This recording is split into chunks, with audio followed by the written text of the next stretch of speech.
Hello friends. I don't know how I feel about this lighting setup. Is this little light going to be in my eyes the whole time? Because I think it's going to be. I was just trying to create a cozy atmosphere, but this little light is in my eyes, so give me a second to adjust. There we go. I'd like to lean back against my pillows, but... Hello, welcome to my bedroom. I thought we would get nice and cozy today because it is cold and gray outside and I just want to be warm and snuggly in bed. So I have my cup of coffee. I encourage you to grab yours as well. Before I get into the topic of today's video, I should introduce myself. Hello, my name is Katie. I'm a recent graduate from Parsons School of Design with a master's degree in fashion studies, but I am also a late diagnosed ADHDer. I used to make a lot of content about being ADHD in grad school and that experience, but since I'm no longer in grad school, I am just trying to create content at the intersection of whatever it is I feel compelled to share with the world. I think my values when it comes to creating content have always been to share my thoughts and experiences, to document my life, and to try and help other people, even if it's just one person. So with that in mind, today we are starting a new segment on my channel called Dear KatieHD, which I thought was so clever. Basically, think of this as like your advice column. You know, the old school newspaper advice columns where you would write in like an anonymous letter to Dear Abby, and Abby would offer their perspective and any advice that they think you might find helpful. As such, I thought, since I often get questions about my ADHD experience and about being an ADHD graduate student, I would like to offer pieces of advice to people. I am capable at making like how-to videos. There's something about them that doesn't always resonate with me. I much prefer speaking from lived experience, and I also want the ability to have my audience and me have more interaction, more engagement. So all of these Dear KatieHD letters are coming from my audience members, from you if you choose to write in. The way it works is you will find in the description below a Google form where you can write in your anonymous Dear KatieHD questions. Ask me anything about the ADHD experience. Going to university with it, late diagnosis, how I managed to stay organized and get everything done, navigating relationships, so on and so forth, and I will do my best to answer your question. Right when I went to film this video, I got an Amazon delivery of a new book that I'm very excited to read. It's called The Feminist's Guide to ADHD, How Women Can Thrive and Find Focus in a World Built for Men, and I'm super excited to read this. I saw this on Instagram. I'll tag the creator below, and I'm going to give this a read, which, by the way, if you would also like book reviews from an ADHD perspective, let me know. I'm a slow reader, but I'd like to do what I can to help. Anyways, so today we have our very first Dear KatieHD, and of course, I've written down my thoughts in my handy-dandy notebook, a la Blue's Clues, and we're gonna talk about it. So get comfy, get cozy. I'm wearing a sweater and slippers, and I got my blanket. I also have my emotional support mini Tsum Tsum. Don't get me wrong, I am not a Disney adult. This is just one of the very first gifts my husband ever gave me, and so I like to keep her close. She is almost 10 years old, actually, and I just found a hole in her that I need to repair. That's not what we're talking about, though. Get comfy, get cozy, let's get into it. Wow, already off topic. Okay, so the first Dear KatieHD asks, how do I deal with family and friends' reactions to a diagnosis, and how do I deal with a university that is not supportive? I'm going to break this up into two sections to answer those two different questions, okay? So we're going to start with getting your diagnosis and your reaction from your friends and family. First of all, congratulations on your diagnosis. Getting a diagnosis is something that is largely inaccessible, especially if you're here in the United States, and I also know that it's something that the NHS in Britain also struggles with. Wait times can be ridiculous, and it's also not always something that's covered by insurance, so the out-of-pocket cost can be unaffordable. So if you've had access to your diagnosis, congratulations. I really hope that your diagnosis helps you understand more about yourself, but I also want to encourage you to try to be a little bit patient with yourself, to let yourself kind of sit in those feelings and not try to solve everything all at once. When I first got diagnosed, I was very excited because I thought my diagnosis would essentially fix all of my problems, and it wasn't until I graduated from graduate school, because I got my diagnosis the summer before my senior year, and then I spent the next 3 years still in higher education, so I didn't really have time to process.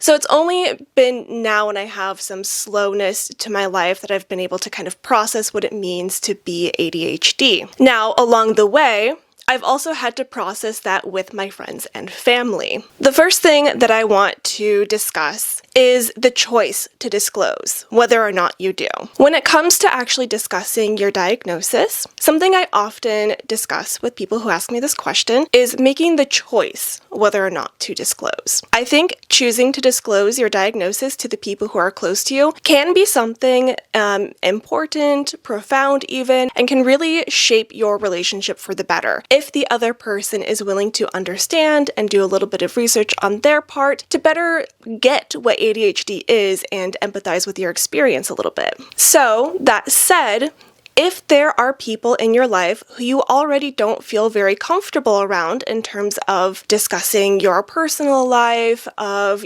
sharing secrets and things like that, I would garner a guess to say that maybe that person's not the right person to disclose that you have ADHD. However, if you do have people in your life that you feel comfortable with and that you are able to have those deep conversations from an empathetic place, I think it's a good idea to tell them. Especially for myself, I went into my ADHD diagnosis having had a discussion with both my now husband and my mother about what I was going through. I'm very close with both of them, and the thing is, my mother is my mother. She has, she was the one who raised me, and so she had a history of my past that I wasn't always able to have access to because I don't have those memories as a child. So my mom was actually a really big resource in learning what it was about my childhood that, was evidence that I had ADHD. At first, it was a little bit uncomfortable with my mom because, she, like many other parents who of neurodivergent kids would say, oh, everybody does that. And I'm sure we've all heard that before. But regardless of her saying that, she still was supportive of me doing what I needed to do to better understand myself. And after getting my diagnosis and sharing with her what made me get my diagnosis and what I know to be a part of the ADHD experience, the things that not everybody experiences, my mom herself has actually identified some neurodivergent traits in her, and she and I are actually able to relate on those things together. So that's deepened our relationship, I think, and it has definitely given her a different perspective into how my brain works because even though I think my mom is neurodivergent, every neurodivergent person is different. There's a saying in the autism community that says, if you've met one autistic person, you've met one autistic person. There is really no way to stereotype a neurodivergent person. But that's kind of beside the point. What I'm trying to say is that it has actually made my mom and I understand each other a little bit better and has deepened our relationship. However, I want to say that if your family does not feel like a safe place to share that information with, I entirely understand. A different approach to telling people your struggles is to maybe not use the word ADHD and instead to describe the experience and describe the symptoms. Rather than saying, I have ADHD, so I have time blindness, you might say, hey, sometimes I just lose track of time. I find it difficult to gauge how long it takes me to do something, and when I get really focused, time can really fly for me. So it's really helpful to use reminders, or, if I seem like I'm locked into something and I'm forgetting that I have an appointment coming up, please feel free to interrupt me. So you see, you can still kind of communicate what it is about your experience that you're struggling with without necessarily using the term ADHD. And this is something that I think is applicable both to the university question as well as those of you in the workplace, and that's something I'll get to later on. Before I move on, I really need to do something with my hands. I'm gonna go grab a fidget toy. Give me 1 second. Don't spill your coffee, Katie. Almost spilled my coffee. I also apologize for any sound you might hear outside. Apparently Saturday is the day in the neighborhood to do yard work, so when it comes to telling friends, I think that you should use a similar gauge about, do I trust this person? Is this somebody I can feel comfortable around already? If you've started to understand what it means to mask, I would also encourage you to notice who you are and aren't masking around, because I think that that tells you a lot about the nature of your relationship already. When you do choose to disclose to somebody, I want you to take notice of their reaction. The friends who say, well, yeah, duh, or it's kind of obvious. Those are the people who already understand the way that you are and are already accepting of the way that you are. They've already noticed those traits about you and have accepted them as just a part of yourself, a part of your personality, and it is already not a problem for them. Those are the people that you want to keep in your life. But the people who, when you disclose your ADHD to them, don't really get it, the people who are like, no, I don't really see that in you. I don't get why you're saying that. I don't see what about you is ADHD. Those are the people that, in my experience, you might be masking around. If you are covering up your ADHD traits around these people, they're not going to understand your ADHD traits. And I think it also shows that you've been masking because of that you don't feel comfortable being your authentic and unique self around these people. And here's the kind of like sad, maybe not sad, but the difficult part of getting to know yourself better and, growing up and maturing. And this also applies to things outside of ADHD, is that not all friends are friends that you're meant to keep forever. There are changes in life. Somebody moves and you lose contact with them, or maybe your values change, or there's something about you two that becomes incompatible. And the thing is, there's nothing wrong with that. And in fact, I believe that this kind of I don't want to say pruning of friendships, but definitely understanding the type of people that you value being around, who you value as a part of your community, is also just a part of growing up. And it leads to a closer connection with your friends and a better support system in the end. You don't want to be friends with somebody who doesn't get your ADHD. It's just not necessary. To put a summary of all of those things that I just said when it comes to friends and family. The first thing is that I think you should take a little bit of time to kind of gauge where you sit with those people and your relationship with them, to try and figure out who are the people that you do and do not trust with this information. The second piece of advice was that when you do choose to disclose, take notice of what their reaction is, because it will tell you a lot about your relationship already, who does and doesn't already understand you the way that you are. The last piece of advice about that was that it's okay to be incompatible with other people, and understanding who you do and don't get along with can lead to having deeper connections with the people that you do get along with. I kind of forgot to mention it, but I should also point out that my husband, when I discovered that I had ADHD, he did a little bit of research to understand what ADHD is and what it means and how he can support me. And then we spent time focusing on how we can restructure our relationship and the way that we live together and the way that we handle domestic responsibilities. Having a supportive person in your life who is willing to do that is honestly a part of accommodating your needs. And if that's something you can get through disclosing your diagnosis, it leads to a better life. I have to say that sometimes I still question my ADHD diagnosis, especially right now, because I'm not struggling as much now as I used to. But I've also had 3 years for my diagnosis to figure things out and change my structure and change my routine and change my mindset and all this kind of stuff. And then I also have a very loving and supportive partner who helps accommodate my needs. So, yeah. The next part of this video is talking about dealing with a university that is not supportive. I'm going to start with the fact that ADHD is considered a disability.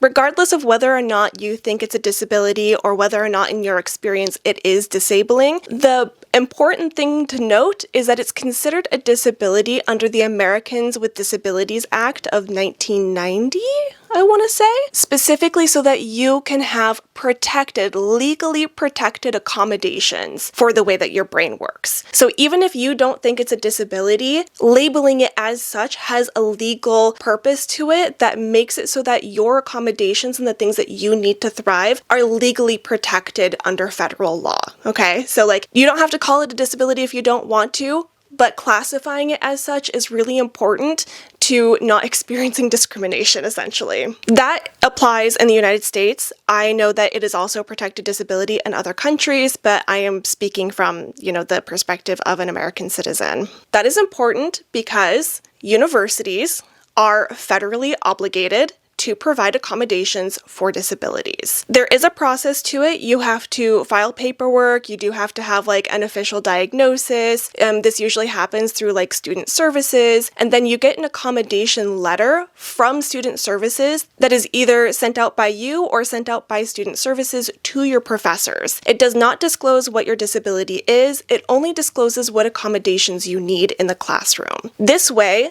your professors are not allowed to tell you that you cannot have the accommodations that you need that are listed on your accommodations letter. This means that if you need to get up and leave classroom to stretch your legs, if you need a recording tool, if you need a note taker, if you need a fidget toy, whatever it is that you need to be successful in the classroom, your professor is not allowed to tell you no. I don't know what exceptions there are to this rule. I believe that even private universities have to uphold, a federal standard when it comes to a federally protected disability. Of course, I think it will, the process will change from university to university, but that is something that if you don't know, it's important to know. This is something that is legally, federally protected, okay? If, however, your student services is not being helpful, if you're having a difficult time getting your paperwork in, and if you have a professor who is particularly difficult, that is another story. My first piece of advice when it comes to filing the paperwork and talking to student services is that 1, you should learn how to advocate for yourself, but 2, it's also okay to ask for help. Ask somebody that you trust, ask a loved one, your partner, a friend, whomever, to help you get your paperwork done and sent in so that you have access to those protected accommodations. It is so okay to ask for help for these things. I know we all struggle with thinking that we should be independent adults who are capable of doing things like making a phone call or sending in paperwork or writing an email, but I'm going to challenge that.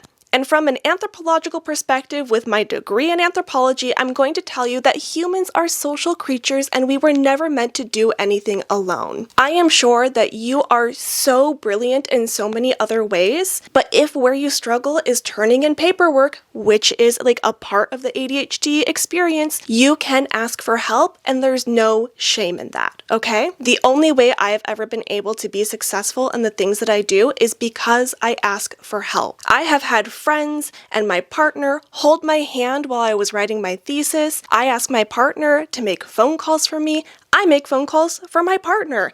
It is okay to ask for help for these little things. So now let's say that you've advocated for yourself, you've asked for help, and you've gotten your paperwork turned in, but a professor is still being particularly difficult.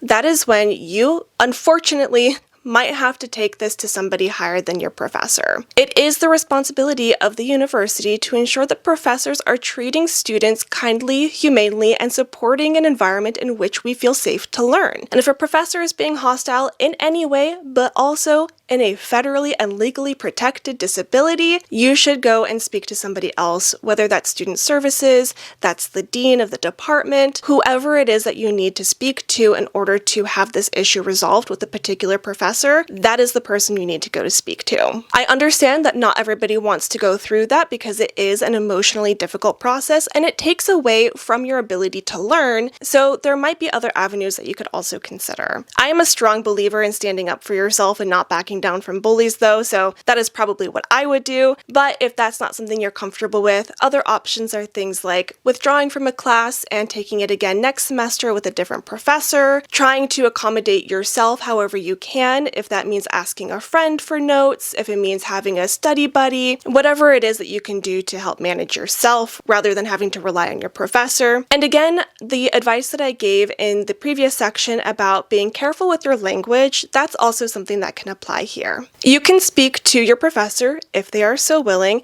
and describe to them what it is the struggles that you're having, perhaps in like office hours with them, without using the term ADHD or saying I have ADHD. ADHD is still like a very misunderstood and stigmatized disability because people think that we're just being lazy.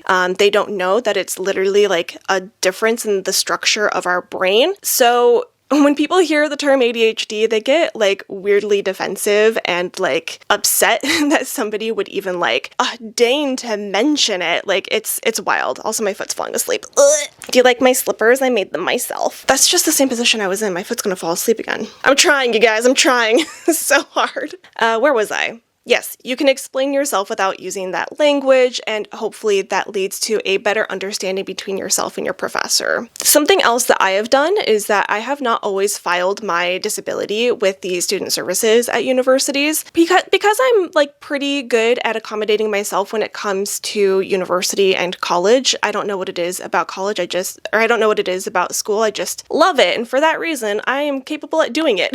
But you can also speak to professors individually, without having accommodations, just to, ask them, hey, I do better with a fidget toy in my hand, do you mind? Again, this is up to you to gauge whether or not that professor seems like they're an open, empathetic, and understanding person. That is where, in the first part where I talked about kind of gauging the kind of person and the relationship dynamic that you already have, also applies here. So to summarize that section, the first thing to remember is that ADHD is a legally protected disability, meaning that you have a legal right to accommodations. Speak to your student services. If you have an official diagnosis, put it on file and ask for accommodation letters to be sent to your professors. If in the event that you don't have access to that, you can do your best to accommodate yourself by asking a friend for notes, by using accessibility tools in the classroom that are subtle and don't draw attention. You can also speak to your professor individually and try to explain what the situation is, and gauging what kind of person they are and whether or not to disclose or use the term ADHD, and instead just explaining the experience. In the event that none of those things work, remember that it is, again, legally and federally protected. So if you have trouble with a professor who is giving you a difficult time, or even perhaps discriminating against you, that is something that you should take to somebody else at the university, whether it's student services, the dean of your department, whatever it may be. If you do not feel comfortable doing that, I understand. And again, that's where I would fall back on your personal accommodations. What can you do to make your life easier,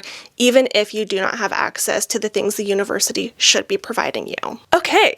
I think that is everything that I had to say on this topic. That is what I know and have experienced about disclosing ADHD to friends, family, and universities. One last piece of advice that I have is to consider joining some kind of club, support group, or online community that understands the neurodivergent experience, because it can be so empowering and uplifting to resonate with other people, to know that your experience is seen and heard, and to also just get help and advice from them. For me, that looks like being a part of Accepted Society, which is an online platform for any kind of scholar you can imagine, community college students, independent researchers, tenured faculty, you name it, we have it. It is a platform that is by an academic community for an academic community, and I love absolutely everything about them. Their daily study sessions are really great for body doubling, which is something that helps me get my work done, and we also do have a neurodivergent support group where we get to meet and talk about our experience and share our coping skills and, the things that we've learned about accommodating ourselves.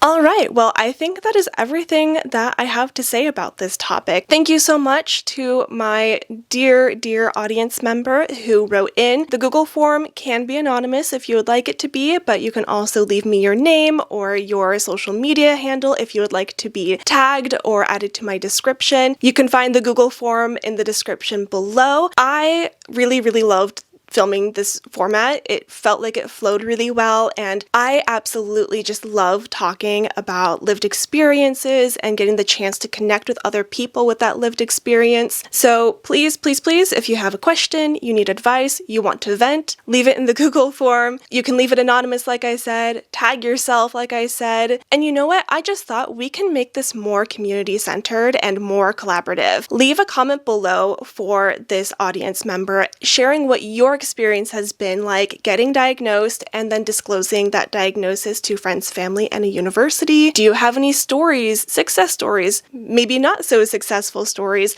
and any advice that you have for this person? Let's just all show up for each other. Thank you so much for listening. I will see you in the next video, whether that's about fashion, ADHD, or just living life. The world may never know, but it's for you to find out, so subscribe, and I will see you guys in the next video. Bye, everybody! Minnie also says goodbye and that she hopes that you have a lovely life. Yay! Okay, bye. Bye, bye, bye, bye, bye. Oh, that was so fun. That was a lot of fun to record.